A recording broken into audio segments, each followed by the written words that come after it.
Baik, terima kasih kesempatan yang telah diberikan kepada kami dari kelompok 4, dan kami akan membacakan materi kami pada saat ini. Dan sebelumnya yang kami hormati Ibu dosen Dr. Marina Puspita SIP MA selaku dosen mata kuliah metode penelitian sosial, dan rekan-rekan mahasiswa khususnya 4AB. Dan sebelumnya terima salam kami, Assalamualaikum warahmatullahi wabarakatuh. Baik, kami akan membacakan materi kami, dan sebelumnya perkenalkan kami dari kelompok 4. Nama saya Ananda Nurul. Nama saya Prisya Oboksari juga. Nama saya Desmanto Visto Mendrova. Nama saya Sedilina Halawa. Saya Basri Saputra Mendrova. Demikian perkenalan singkat dari kami, dan kami akan melanjutkan dalam membacakan hasil materi kami yang berjudul Strategi Komunikasi Antara Dosen dan Mahasiswa dalam Proses Pembelajaran di Kampus. Baik, langsung saja materi kami yang akan dijelaskan oleh teman kami, Sidilina Halawa. Baik, langsung saja.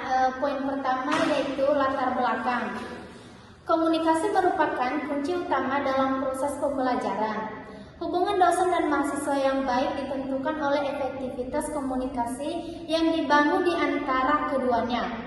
Tanpa komunikasi yang lancar dan terbuka, penyampaian materi kuliah dapat terhambat dan pemahaman mahasiswa menjadi kurang maksimal. Dalam konteks pendidikan tinggi, peran dosen tidak hanya sebagai penyampaian informasi, tetapi juga sebagai fasilitas yang membangun dialog akademik dengan mahasiswa. Yang kedua, rumusan masalah. Poin yang pertama, bagaimana pola komunikasi yang terjadi antara dosen dan mahasiswa dalam proses pembelajaran. Poin yang kedua, apa saja strategi komunikasi yang digunakan oleh dosen dalam menyampaikan materi dan membangun hubungan dengan mahasiswa. Poin yang ketiga, bagaimana efektivitas strategi tersebut dalam menunjang keberhasilan pembelajaran. Baik, selanjutnya akan dijelaskan oleh teman kami, Blessing Saputra Mendrova. Oke, kita masuk pada tujuan penelitian. Tujuan penelitian yang pertama yaitu untuk mengidentifikasi bentuk dan pola komunikasi yang terjalin antara dosen dan mahasiswa.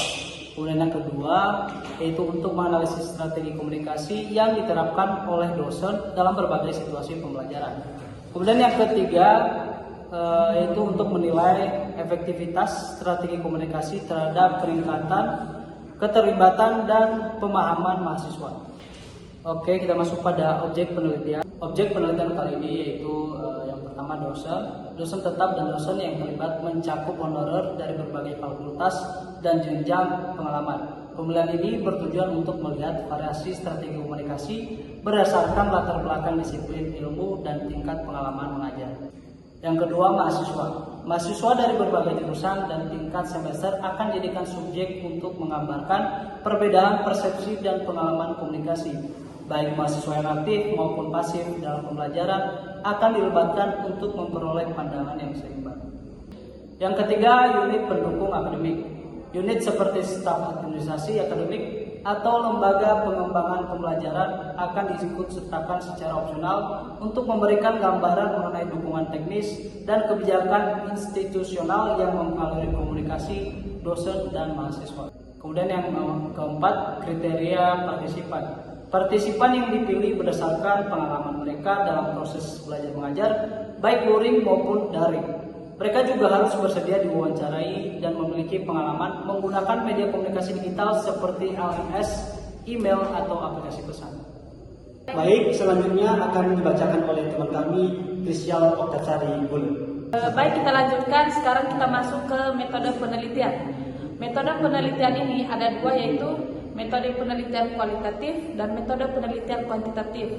Metode penelitian kualitatif ini artinya pendekatan penelitian yang digunakan untuk memahami fenomena secara mendalam berdasarkan perspektif subjektif responden. Yang kedua yaitu metode penelitian kuantitatif. Metode penelitian kuantitatif ini artinya pendekatan yang menggunakan data numerik dan statistik untuk menguji hipotesis dan mencari hubungan antar variabel. Dan kami dari kelompok 4, dari hasil materi kami menggunakan metode kualitatif.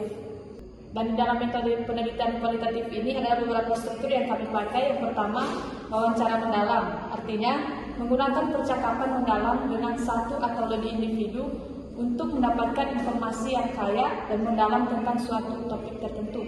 Yang kedua, observasi. Observasi melibatkan pengamatan langsung terhadap perilaku, interaksi, atau situasi tertentu dalam lingkungan alami. Yang ketiga, analisis dokumen.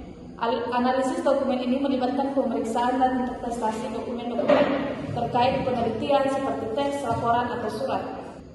Baik, sekarang kita lanjut ke proses penelitian. Proses penelitian ini ada 4 bagian, yaitu yang pertama, komunikasi dua arah lebih efektif. Nah, mahasiswa lebih aktif jika dilibatkan dalam diskusi. Komunikasi dua arah membuat pembelajaran lebih interaktif dan membantu pemahaman materi. Yang kedua, dosen yang terbuka dan responsif membangun hubungan baik. Dosen yang mendengarkan dan menanggapi mahasiswa dengan baik menciptakan suasana belajar yang nyaman dan mendorong partisipasi aktif. Yang ketiga, media digital mendukung komunikasi luar kelas. Platform seperti WhatsApp, e-learning mempermudah dosen dan mahasiswa untuk bertukar informasi di luar jam kuliah, namun perlu digunakan secara terarah. Yang keempat yaitu strategi komunikasi harus sesuai dengan karakter mahasiswa. Nah, setiap mahasiswa berbeda. Dosen perlu menyesuaikan pendekatan, misalnya menggunakan media visual atau diskusi agar lebih menarik dan mudah dipahami. Baik, selanjutnya akan dibacakan oleh teman kami Desmanto Mr. Mendova. Oke, saya lanjut, yaitu hasil penelitian yang pertama, hasil A. Penelitian merupakan bahwa dosen menggunakan berbagai strategi komunikasi, baik verbal dan non-verbal. Dalam proses pembelajaran, banyak dosen juga memanfaatkan media digital seperti LMS, WhatsApp, dan Google Room untuk menyampaikan materi, memberi tugas, dan menjalin komunikasi dengan mahasiswa. Yang kedua, hasil B. Mahasiswa menilai strategi komunikasi dua arah memberi ruang untuk bertanya dan berdiskusi lebih efektif dibanding komunikasi satu arah. Dosen yang terbuka dan responsif dinilai lebih mendukung pemahaman dan keterlibatan mahasiswa yang pembelajarannya. Namun ditemukan juga beberapa hambatan seperti gaya komunikasi yang kurang interaktif, minimnya pemanfaatan teknologi, serta keterbatasan waktu. Yang ketiga, hasil C. Beberapa mahasiswa juga merasa dosen kurang responsif terhadap pertanyaan melalui media digital secara keseluruhan. Komunikasi yang adaptif dan interaktif terbukti meningkatkan efektivitas pembelajaran dan memperkuat hubungan dosen mahasiswa. Baik, yang terakhir adalah kesimpulan. Kami dari kelompok 4 menyimpulkan bahwa penelitian ini menyimpulkan bahwa strategi komunikasi dosen memainkan peran penting dalam keberhasilan proses pembelajaran. Dosen yang menggunakan pendekatan komunikasi terbuka, dua arah, dan interaktif mampu menciptakan suasana belajar yang kondusif, meningkatkan partisipasi, serta mempermudah pemahaman mahasiswa terhadap materi. Pemanfaatan media digital seperti LMS, WhatsApp, dan platform pembelajaran lainnya juga lebih terbukti mendukung komunikasi yang lebih fleksibel dan efektif, terutama di luar kelas. Mahasiswa merasa lebih terbantu ketika dosen responsif dan aktif menggunakan media sosial. Namun, masih ditemukan kendala seperti komunikasi satu arah, kurangnya pelatihan komunikasi, dan keterbatasan waktu.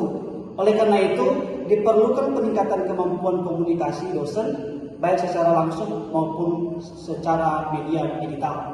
Selanjutnya, secara keseluruhan, komunikasi yang efektif, adaptif, dan berbasis teknologi sangat penting untuk meningkatkan kualitas pembelajaran dan hubungan antara dosen dan mahasiswa di perguruan tinggi. Baik, sekian saja materi kami yang kami jelaskan pada kesempatan ini. Banyak kekurangan kami dalam proses penulisan, bahkan dalam menjelaskan materi kami ini, dan kami mohon maklum. Dan atas perhatian kita semua kami ucapkan terima kasih. Wassalamualaikum warahmatullahi wabarakatuh.